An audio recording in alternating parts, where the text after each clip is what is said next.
Coming up on Philosophy Talk, non-human rights. The rights of non-human animals. What do the Ganges, Himalayan glaciers, U.S. corporations, and you and I all have in common? We're all recognized as persons under the law. If a person is not just a human being, then what exactly are they? What kind of lives must non-human animals have to count as persons? Honey, I'm 7 non-fox years old now. My father died at 7.5. I don't want to live in a hole anymore. And I'm going to do something about it. If we grant primates and elephants and orcas personhoods, then where does it stop? Sometimes a pony, sometimes a pony, sometimes a pony gets depressed. Look, worms feel pain, but we're not going to grant them non-human rights, are we? Our guest is Stephen Wise, author of Rattling the Cage, Toward Legal Rights for Animals. Non-human rights. Coming up on Philosophy Talk. Thanks for listening to this episode of Philosophy Talk. Want to think deep this holiday season? Become a subscriber and get access to 500 hours of philosophizing, anytime, anywhere. Or help your friends and family think deep by getting them a gift subscription. Or help them look like deep thinkers by getting them cool Philosophy Talk swag from our online shop. More information at our website, philosophytalk.org. And now, on with the show.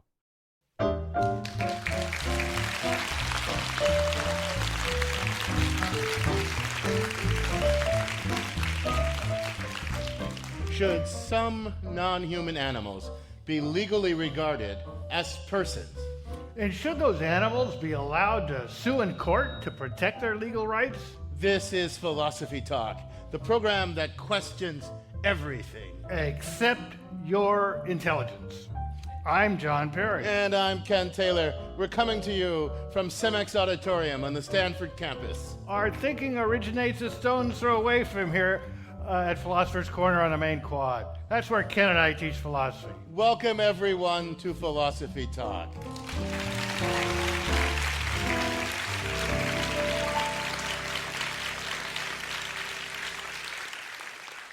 Now, most philosophers believe that we humans have rights because, well, we're persons.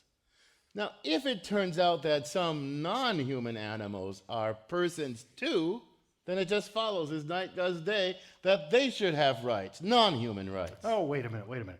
What do you mean by person here? For most people, person means human being, so it's like contradictory. Well, Descartes, for example, thought that to be a person meant to have an immaterial soul, and he thought that the soul is the seat of all thought and consciousness. So a person is an ensouled human being. Yeah, Descartes thought a lot of things. In particular, he thought that non-human animals lacked these souls and thus were just fleshy automata with no thought or consciousness. Well, if you ask me, I think Descartes overestimated humans and underestimated animals, frankly, because I don't think there is a soul. I think you're better off with John Locke.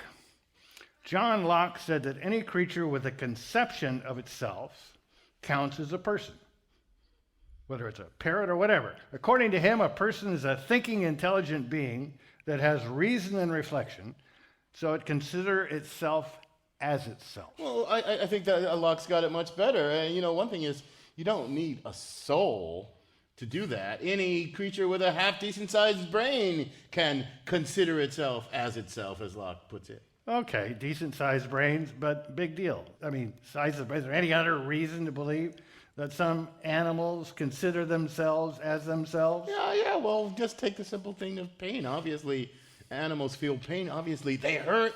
Well, that's not enough. I mean, if that's all it takes to be a person, I would think worms would be people. You stick a hook in them, they writhe around, they sure look like they're feeling pain. You going to give them rights? Well, maybe. But I'm actually thinking about more than just writhing around. I'm thinking about animals that are capable of much more than, simple aversive reactions. I'm thinking about the capacity, to understand and then to represent the infliction of pain, for example, as an infliction of harm upon the self. As me you're hurting. Okay, but why? Why is that so important? Well, because just think about it. Think about the way humans respond to pain. We complain. I mean, we may threaten not just to hurt the perpetrator of the pain, hurt him back, but to take him to court and sue him. Now, why do we do that? What's behind that? That's because we understand and represent the willful infliction of pain by the other, you're inflicting pain on me, as a violation of the self. And that's what makes us persons. Have you got any evidence that animals can do that sort of thing? Has any animal ever lodged a complaint with you against another animal for violation of itself? No. Take Coco the gorilla.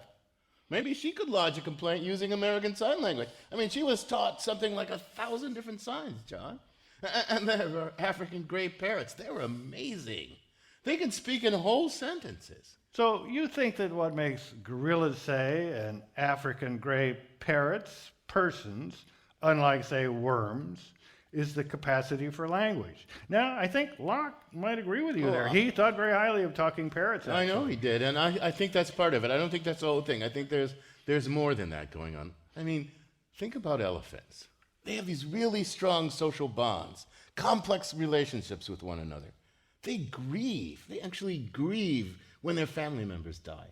And they even seem to have mourning rituals. So look, they can clearly do this thing that distinguishes persons from non-persons. They can distinguish self from other.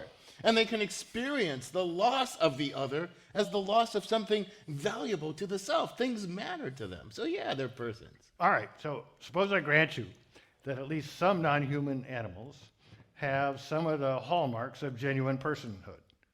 What follows from that? Then the floodgates open, John. Then it follows that we ought to start treating these animals like the persons they are, and not just as things. We ought to recognize that they also have the right to life, liberty, security of person. I mean, the right to be free from fear, oppression, and slavery. The right not to suffer cruel or degrading treatment. I mean, the floodgates open. Well, come on, Ken. It took a civil war to get started on recognizing the rights of African Americans, and the process is incomplete. What do you think it's going to take to get the rights of chimps and orcas and parrots recognized? Well, look, I admit it's going to be a long slog. But as Confucius says, even the longest journey begins with a single step. You're so learned. A good place to begin our journey towards deeper understanding is with our roving philosophical reporter, Liza Veal, who takes a scientific look at the personhood of non-human animals. She files this report. Primatologist Franz de Waal tells a lot of adorable stories about the chimps he studies behaving altruistically. At the field station, for example, we have a very old female. Her name is Penny, who can barely walk, who has arthritis. When the other young females see her get up to go to the water spigot, they run ahead. And they take a drink for her, and they return to her and spit it in her mouth so that she doesn't need to walk that whole distance. Why does this kind of altruism seem a lot more heroic than, for example, the way an ant sacrifices itself for the colony? Is it because ants seem to be merely obeying genetic reflexes, but the monkey seems to be making a choice? What if I could teach this monkey the difference between right and wrong? De Waal suggests that actually social animals can't help but be empathetic. It's a primal instinct, and it doesn't involve a lot of choice. It turns out, De Waal found, that even having a sense of fairness might be innate too.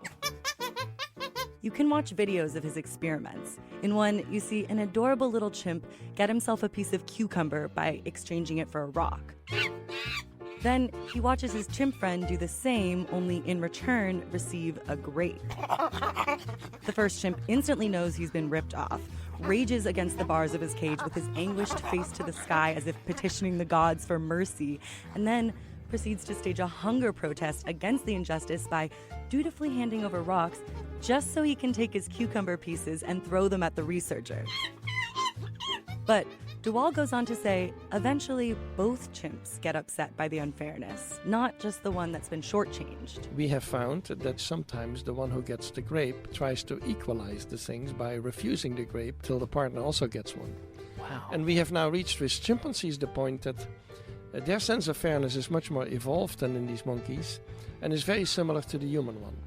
But monkeys don't do things because they think they ought to. They do things because of emotions. De Waal says behaviors that seem to be enlightened or chosen or taught to us by our parents, like acts of empathy or ones that promote fairness within a group, they may just be reflexive, because emotions, by definition, are not chosen. Your mind is representing what has changed in your organism while you are in the emotion. Neuroscientist Antonio Damasio describes an emotion as a non-conscious set of actions that play out in an organism. So let's take the emotion fear. Imagine you're driving on the highway and someone swerves in front of you. In a single instant, You have your heart rate that goes up, and you have the blood pressure that goes up, and you have your hypothalamus spritzing cortisol. and automatically you swerve away. This is your prepackaged biology controlling you. None of it is chosen. We have this program in us, and we have it not just for fear, but we have it for sadness, anger, joy. We have it also for a variety of emotions that we call social emotions. For example, embarrassment, shame, contempt, compassion, admiration, pride, guilt. All of these exist as prepackaged arrangements in the biology of your brain. Scientists keep finding more and more species whose behavior, like ours, is motivated and regulated by emotions, even ones that can't physically emote, like snails. But we can't read snails. There are plenty of animals that have the capacity to feel emotions that we don't feel for. Vermin and rodents and birds and crayfish. We humans mostly only intervene to protect the species that we empathize with. In that light, our behavior sounds kind of like the chimp in Franz de Waal's lab and his solidarity protest tantrum over the great grape injustice. For Philosophy Talk, I'm Liza Veal. Thanks, Liza. That was fascinating and in some odd way inspiring. I'm John Perry, along with my fellow philosopher at Stanford, Ken Taylor. We're coming to you from Cemex Auditorium on the Stanford campus. And our guest today is a legal scholar. He's the founder and president of the Nonhuman Rights Project. He's author of a book called Rattling the Cage, Toward Legal Rights for Animals. Please welcome to the Philosophy Talk stage, Stephen Wise.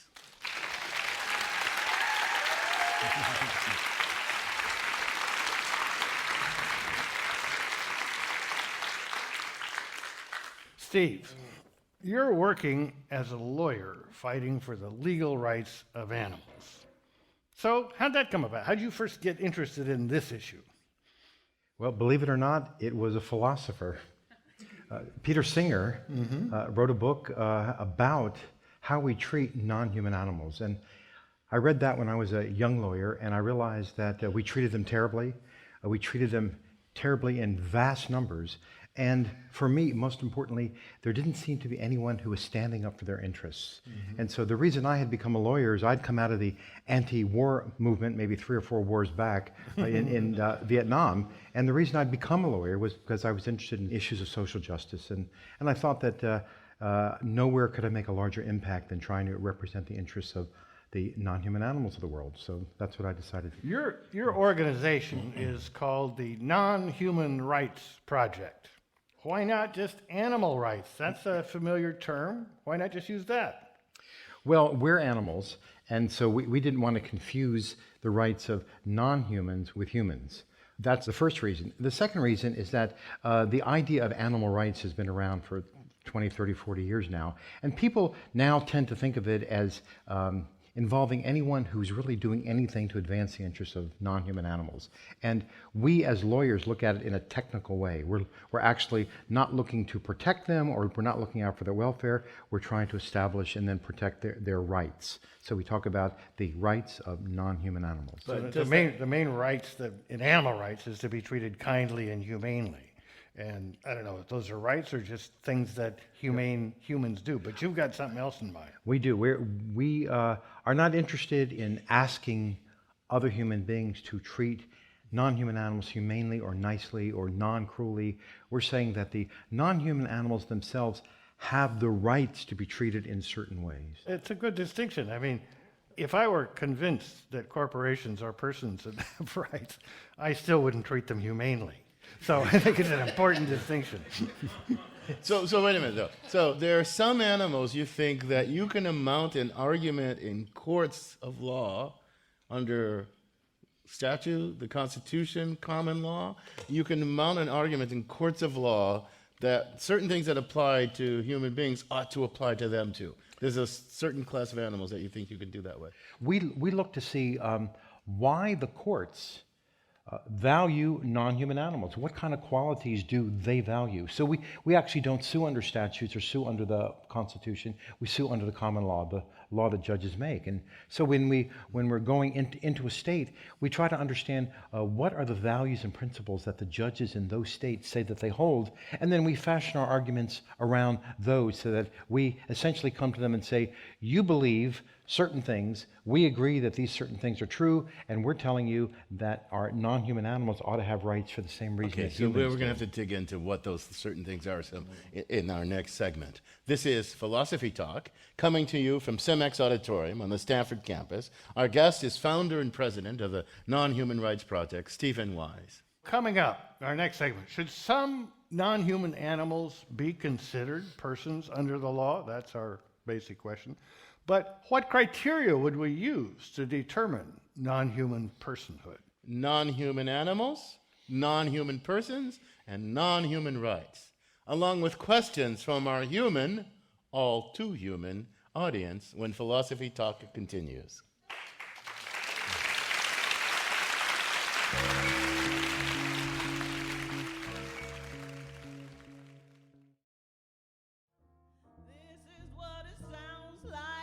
When doves cry,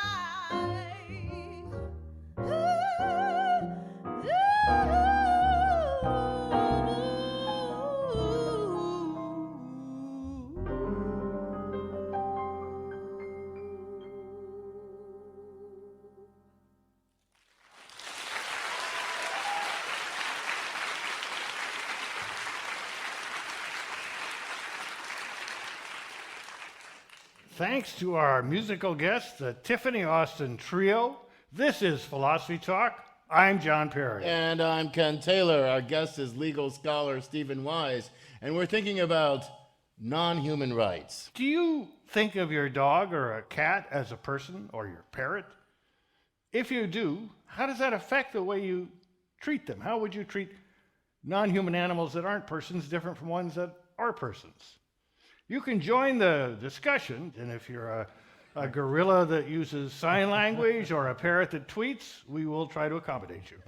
So, Steve, as I understand it, you think that certain animals, like chimps, elephants, orcas, deserve to be considered not as non-human animals, but non-human persons, and they should be so considered in the eyes of the law.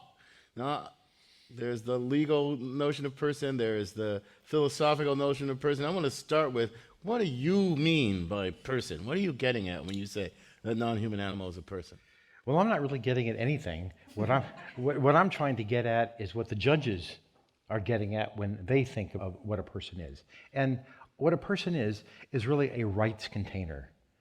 So in order to have a right, you have to be able to have the capacity to have a right, the capacity to hold a right. And that's what a person is. A person has the capacity to have a right. So that's what we try to establish.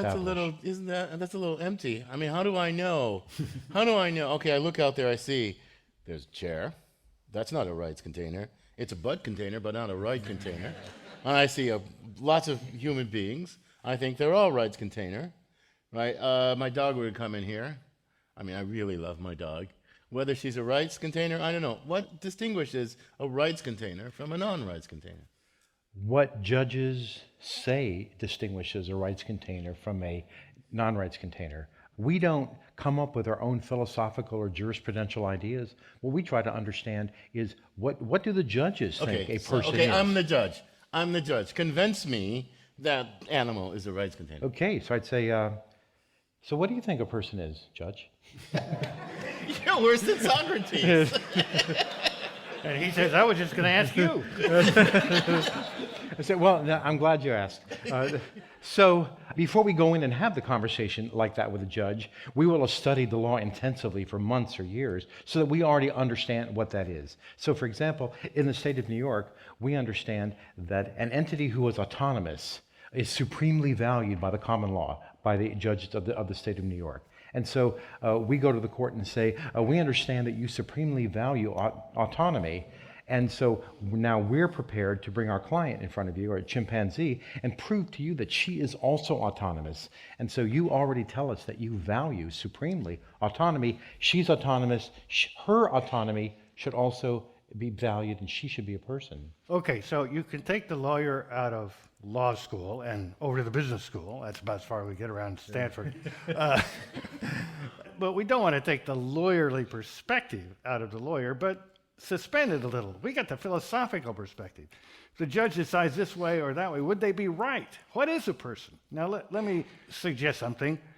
In psychology, there's been, well, I think actually Darwin was the first to come up with the idea of a mirror test. But Gallup, not the pollster, but another Gallup, had this idea that could animals look in a mirror and with a little time to figure it out, realize that they're looking at themselves. That would mean that they would get information about the object in the mirror. So you have a chimp in particular. They look in the mirror and you've smeared some stuff on their head without them knowing it, and they see the stuff on the chimp's head and they rub it off. Now that shows, what does it show? Well, it's showing that there's some sense in which they realize they're one of a group of which that's another one, and there's commonalities, and so the limiting case of identity makes sense. I mean, now, it's very controversial in psychology, as everything is, because how else would you get grants? But still, it's a kind of a common sense test, and some birds pass it, some birds don't. Most of your apes do, primates, we do, mostly. Children don't necessarily at the beginning, but there's a clear stage. Is that the kind of a thing that would cut any ice in court? Does it cut any ice with you? It cuts a lot of ice with me, but as I tell my students, judges don't care what cuts ice with me. What they want to know is what kind of legal arguments can we present to them that will persuade them. And so when we use the argument of autonomy, that we argue that autonomy is a sufficient condition for personhood, we begin by bringing in expert evidence from Jane Goodall and many other ape cognition experts from around the world, and we prove that they're self-conscious. They pass the test you're talking about. And even we go further, that they have a theory of mind, that they understand that not only do they have a mind, but that others have a mind. So they're interpreting and predicting what their conspecifics do in terms of what must be some theoretical understanding of what goes on inside him, in the sense in which I have a theory of your mind, right? I think you have beliefs and desires. There's lots of scientific experiments and data to support at least the thought that primates and other animals they're very much on the way to something like a human-like conception of the self. Duvall, who was on our roving philosophical reporter, has all this stuff about strategic intelligence in ape, how they can deceive each other and all that. But I'm a little bit confused about something. You say, well, it's not really what I think. It's not so much even what the science thinks. It's what the law thinks, what the judge thinks. And you look at these opinions, and you say, Judge, you seem to value autonomy. I'm going to say, okay, here's an example of autonomy, so value it in this chip. But I have to ask you a question about the common law or the constitutional law or the statute. Has the law really thought this through? Or is it just a bunch of, I don't want to say half-aid stuff, right? That's a kind of collection of rough intuitions. I mean, I think the question of what is autonomy is really hard. And some of my colleagues in the philosophy department, they spend their whole careers trying to understand autonomy. It doesn't sound like the law. And then I wonder if you're just exploiting the shallowness of the law as a tactical strategy. Well, it was a good lawyer. He better. Yeah, I know. But I'm wondering if there's something deeply philosophical and scientific at stake, or just the half-baked notions of the law that aren't really thought through. Well, unless we want to get sued by the chimpanzees for malpractice, we had better understand what's going on and bring the fight to the judges. When we argue that autonomy, say in the state of New York right now, it is what we do argue is that it is a sufficient but not a necessary condition for personhood. I mean, it gets way more complex. The country of New Zealand in the last year has designated a national park as a person, the Wanganui River as a person. Last month, an Indian court held that the Ganges River was a person. Isn't that a reductio ad absurdum of the law and its concept of autonomy and person? That's what I'm getting at, that the law is built on this thin thing, and I admire you for exploiting the law, but I thought there was something deeper here. That it's not just the thinly thought out notions of law. Look, the law lets corporations be persons. That's the silly. It shows you how shallow the law is. Well, let me interject here, or add, or pile on. That's what I want to do. I can feel it.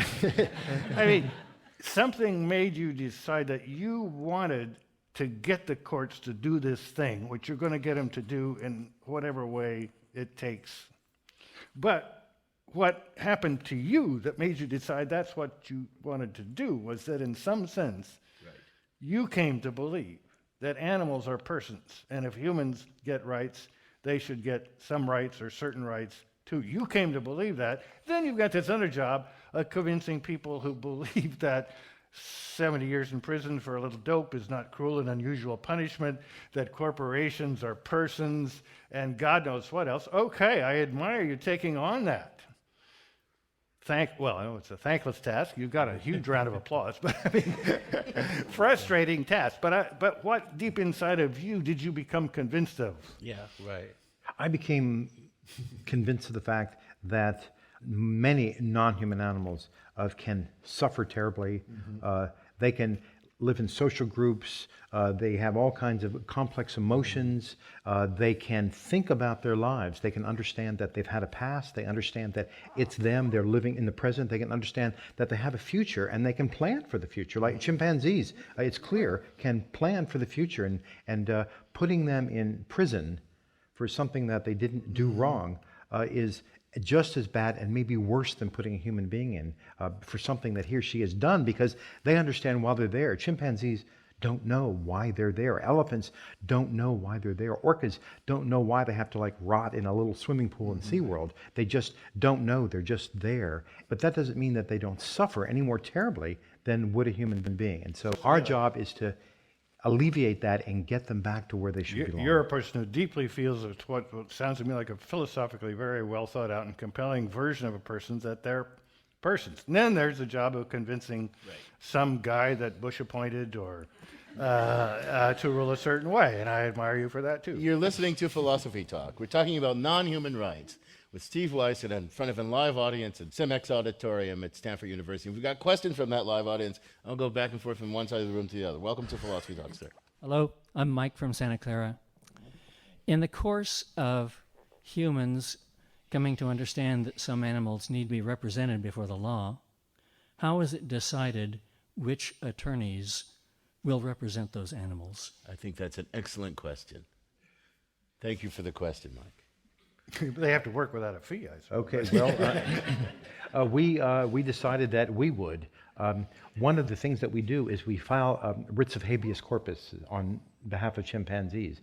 And one of the reasons that we chose a writ of habeas corpus is that traditionally there is no, what lawyers would call, a standing problem, that anyone who sees a person who's being illegally detained against her will, anyone can go in and make that complaint. So we say we're going in and making a complaint on behalf of that chimpanzee who's being forced to spend his life in a cage. Wait a minute, wait a minute, standing problem. You said anyone who sees a person. Isn't the issue of personhood at stake? I mean, for me, the issue of personhood is not at stake. I'm a person. I'm being detained. Okay, there's a chimpanzee. Maybe it's owned by somebody, right? They have some standing under the law, I guess, if ownership of chimpanzees. And you say, but that's a person. You can't own a person. But isn't that what's at stake? Oh, that's right.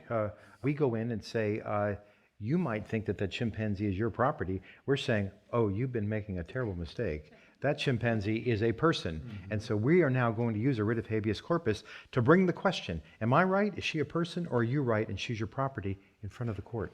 Okay, so we got a dolphin, let's say, that's being kept in captivity. And some people are protesting this and maybe suing the people who run the place and so forth on the grounds that this is cruel, they're not happy, so forth and so on. But that's not your take. Your take is they are a person, and there's no right to imprison persons unless they've found to have done something wrong by a court. Now, with the animals you think are persons, is there this possibility of them doing something wrong so that they lose their right of freedom? I don't think so. We would view a chimpanzee as having the autonomy to be able to make the decision, should I be living in that cage or should I be living in the wild or on an island with 25 other chimpanzees? But requiring a chimpanzee who is not one of us, does not have our culture, to live according to our rules upon penalty of being imprisoned, we don't think they have that sort of capacity. And so they would be like a human being who's not competent. They aren't competent to, say, sue someone. Like if I have a 15-year-old child, even my 15-year-old child is not competent to sue someone. So you have to have a parent or guardian sue someone, and we're the guardians for the chimpanzee. So you could not bring a criminal prosecution against them any more than you could, say, against a 6-year-old child who carried a gun to school and shot someone. Welcome to Philosophy Talk, sir. I'm Bill from the farm. It's encouraging and gratifying to see that the monkeys, unlike some people, know what justice is. But I've heard there's also animal watchers have seen troops of monkeys traveling in their native habitat, and as they go past some delicious food off to the side of the trail, one of them notices it, and he notices it that the others don't notice it. So unlike chickens who share, he doesn't share, and he comes back and gets this food himself. Would you have an opinion on what should be done about him? Yeah, that's who they are. They're not Socrates, Aristotle, and Plato. They're monkeys. And just by the way, most humans are not Socrates, Aristotle, and Plato either. We're just humans. Present company accepted. That's exactly which is what he was saying. And chimpanzees do the same thing. If there are studies showing that if a chimpanzee knows that another chimpanzee is seeing certain foods and he's a dominant chimpanzee, then the non-dominant, the submissive, won't try to get the food. But if that chimpanzee can understand that the dominant chimpanzee cannot see that there's food out there, the submissive one will go out and grab it. That's just how we all are, chimpanzees, monkeys, and humans alike. You're listening to Philosophy Talk. We're thinking about non-human rights with Steve Weiss, author of Rattling the Cage, Toward Legal Rights for Animals. How can we change the way some non-humans are treated under the law? Where by treatment, here we have whose rights are being violated. Which species should be considered person? They have to pass the mirror test, something else. Dogs aren't going to pass the mirror test because they just sniff. And what does that mean about their rights? We're coming to you from Cemex Auditorium on the Stanford campus. We'll take more questions from our human audience when Philosophy Talk continues.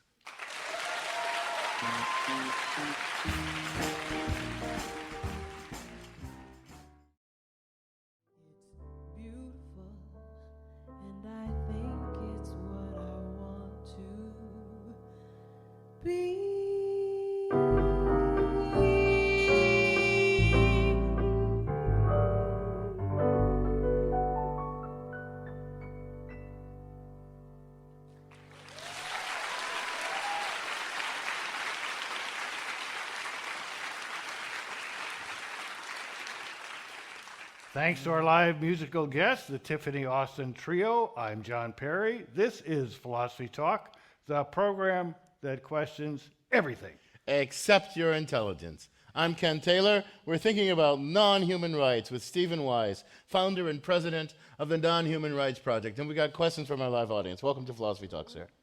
Hi, my name is Gregor from Los Altos. Imagine you were a dictator with absolute powers. Which non-humans would have rights, and which rights would they have? That's a good question. We were going to ask you that We question. were, yeah. So you just thanks, Gregor.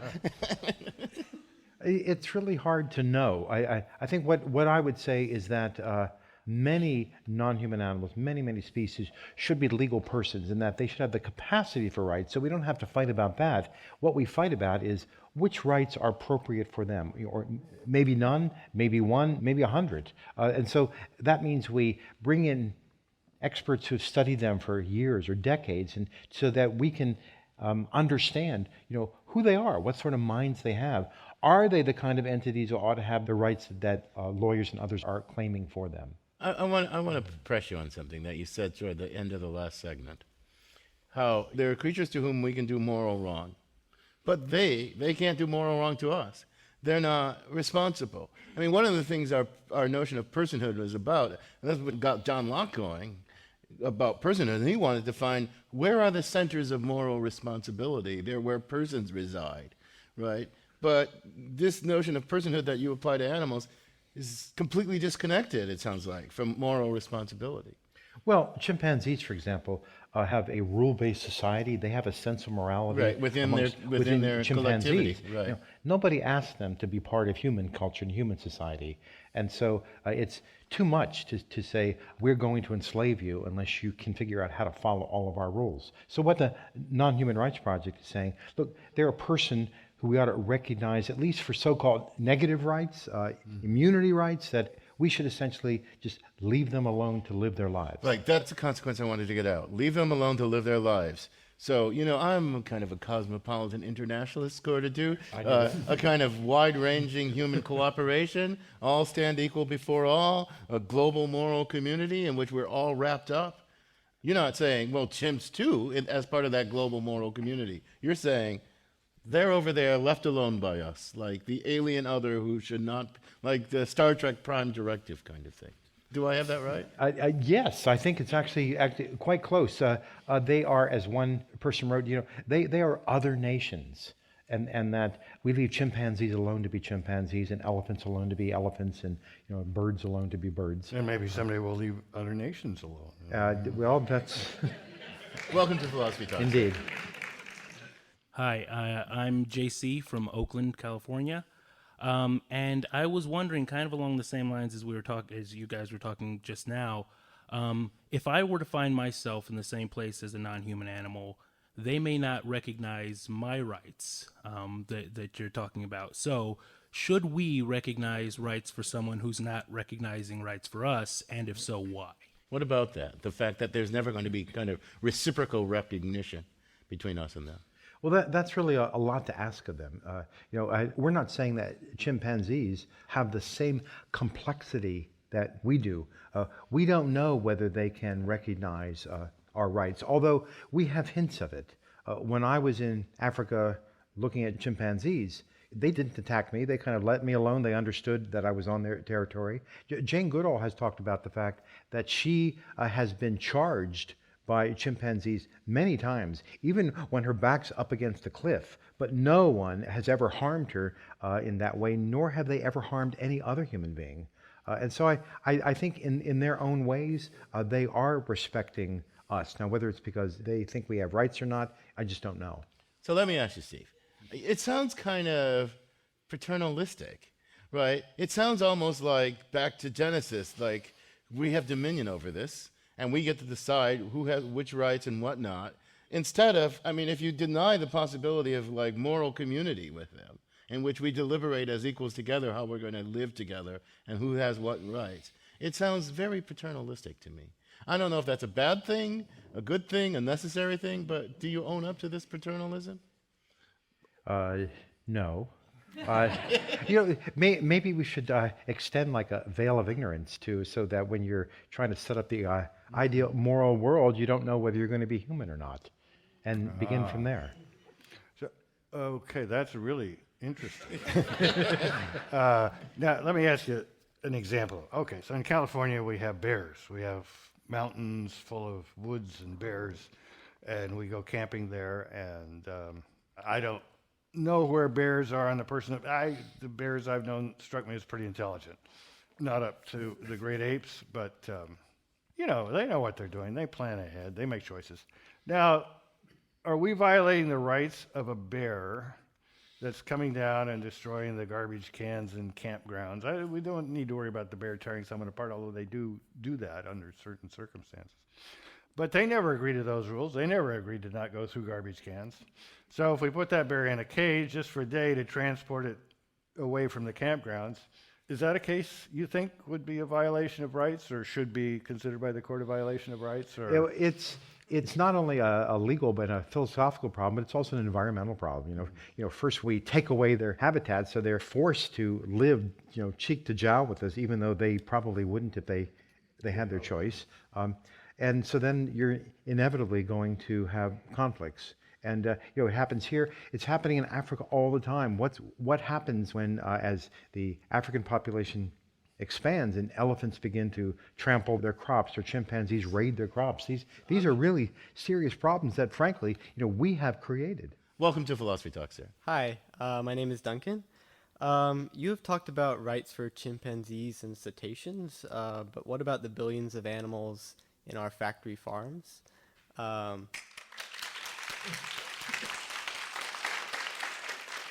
Are cows, pigs, and chickens right-bearing subjects? Should we all be vegans or vegetarians? Like, where do you stand on that issue? Well, again, where I stand on it doesn't really matter.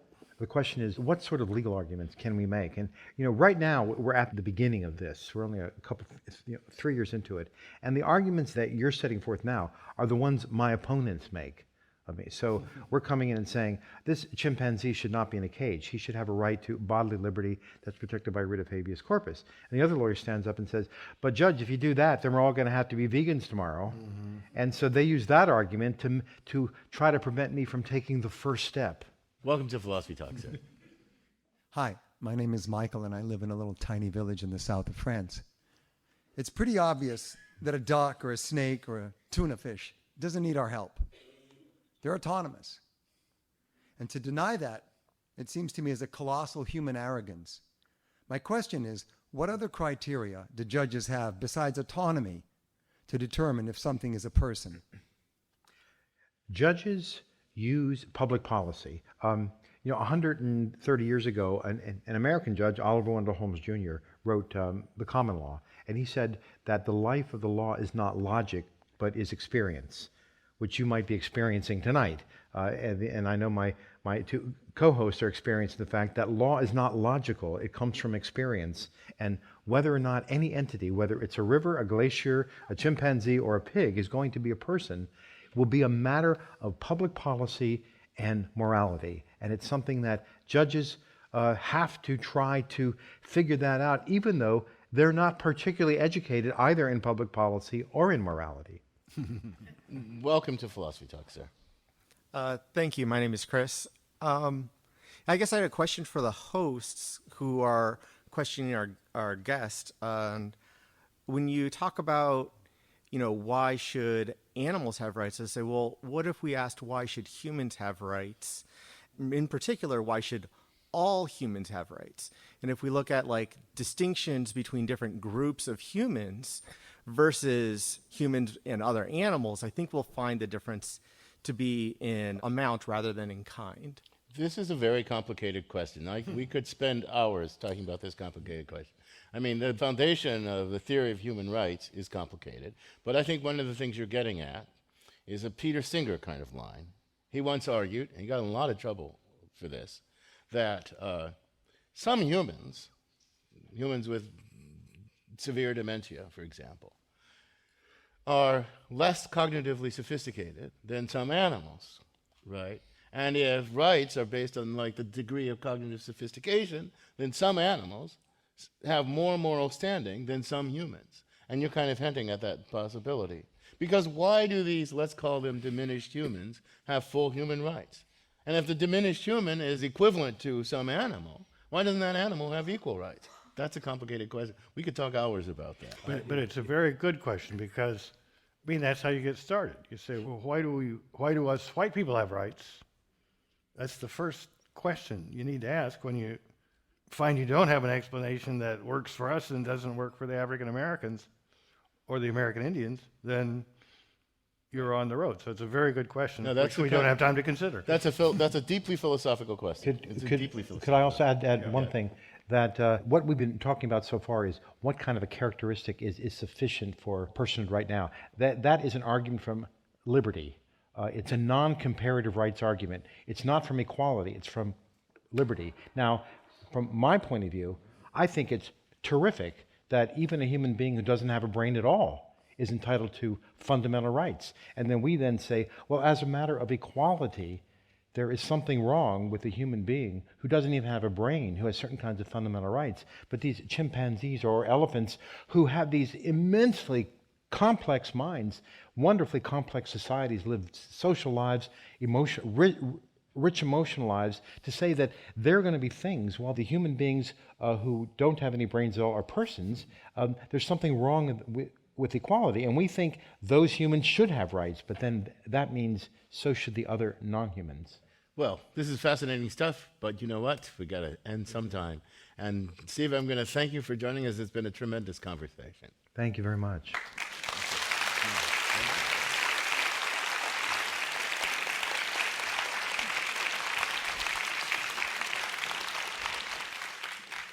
Our guest has been Stephen Wise, founder and president of the Nonhuman Rights Project and author of Rattling the Cage, Toward Legal Rights for Animals. Now, this conversation continues at Philosopher's Corner at our online community of thinkers, where our motto is Cogito ergo blogo. I think, therefore I blog.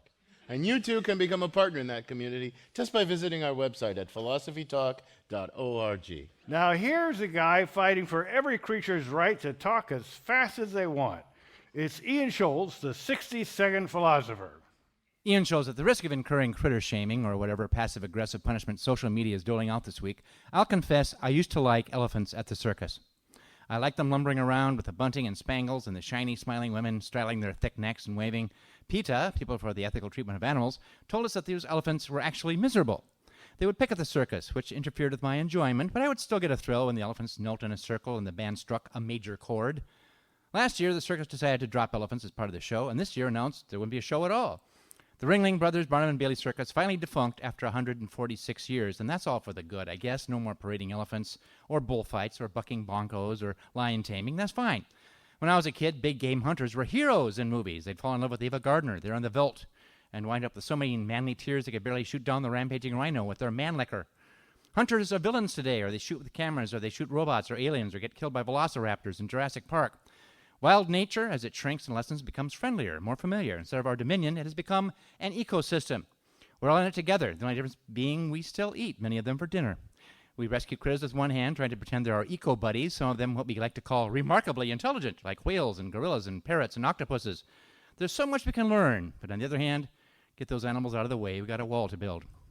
The retired circus elephants have been sent to the Center for Elephant Conservation in Florida. PETA is still not content with this because that's not a real sanctuary. It has huts and chains and exposure to tuberculosis. Well, PETA will never be happy. When they heard about a remake of Dumbo, they wrote a letter to Tim Burton urging him to have Dumbo and Mom end up at a sanctuary at the end of the movie because even imaginary animals deserve ethics. On the other hand, I just read a report by the Center for Consumer Freedom, which certainly sounds legitimate. CCF claims that shelters run by PETA are a bit trigger-happy, at least in Virginia.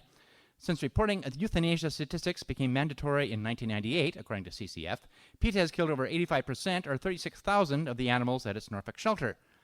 I don't know what to make of that. I know that PETA does not like the trap-neuter-release approach to feral cat control because cats are predators and would still be hell on gophers, snakes, rats, and, sad to say, birds. Maybe PETA thinks that a cat is better off euthanized than being trapped in an abusive relationship with a cat lover who's just going to drive the cat crazy with laser lights and then post the videos on YouTube.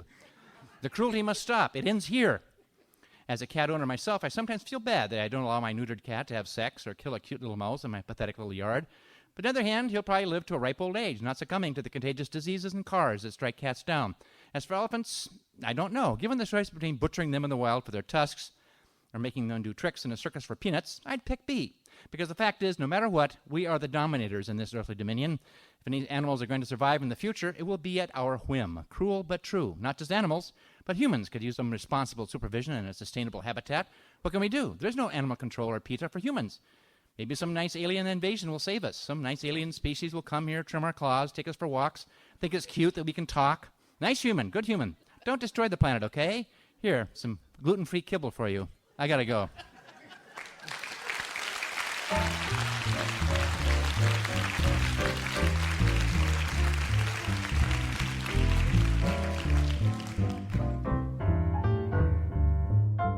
Holding hands at midnight, neath the starry sky. Nice work if you can get it, and you can get it if you try. Strolling with the one girl, sighing sigh after sigh. Nice work if you can get it, and you can get it if you try. Philosophy Talk is a presentation of KALW Local Public Radio and the trustees of Leland Stanford Junior University, copyright 2017. Our executive producers are David Demarest and Matt Martin. Special thanks to the Stanford Law School, the McCoy Center for Ethics and Society, the Student Animal Legal Defense Fund, the Stanford People for Animal Welfare, Students for a Sustainable Stanford, and the Peace and Justice Studies Initiative. Thanks also to Jack Herrera, Alex Cheng, Dan Brandon, Crystal Nickerson, and to our musical guests, Adam Schulman on piano, David Ewell on bass, and Tiffany Austin on vocals. The senior producer of Philosophy Talk is the one and only Devin Strolovich. Laura McGuire is our director of research, and our marketing director is Cindy Prince-Baum. Support for Philosophy Talk comes from various groups at Stanford University and the partners at our online community of thinkers. The views expressed or misexpressed in this program do not necessarily represent the opinions of Stanford University or of our other funders. Not even when they're true and reasonable. The conversation continues on our website, philosophytalk.org, where you too can become a partner in our community of thinkers.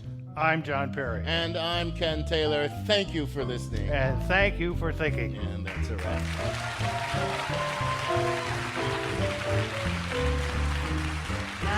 Work if you can get it, and if you get it, won't you tell me how?